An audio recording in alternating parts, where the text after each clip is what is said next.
William Giles ও মাহিদুল ইসলাম অঙ্কনের অপরাজিত ফিফথে চিটাগাং কিংসকে ৩৭ রানে হারিয়ে শুভ সূচনা করেছে খুলনা টাইগার্স।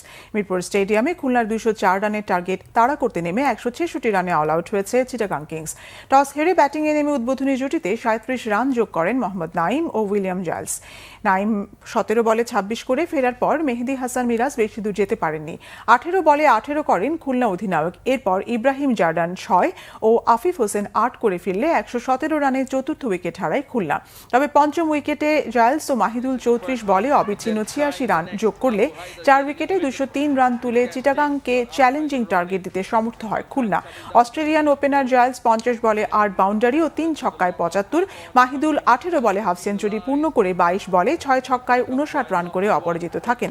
জবাবে খুলনার ওশান থমাসের ৫ নো বলের সুবাদে প্রথম বলেই ১৫ রান এবং ওই ওভারে নাইম ইসলাম ও পারভেজ ইমন ১৮ রান তুলে উড়ন্ত সূচনা করলেও ওভারেই শেষ বলে আউট হন নাইম। এমন শুরুর পরও আবু হায়দার রনি, মোহাম্মদ নওয়াজদের বোলিং তোপে ৭৫ রানে ৮ উইকেট হারায় চিটাগাং।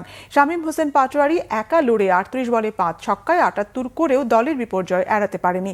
আবু হায়দার রনি ৪ উইকেট নিয়ে বোলিং দলের জয়ে বড় অবদান রাখেন।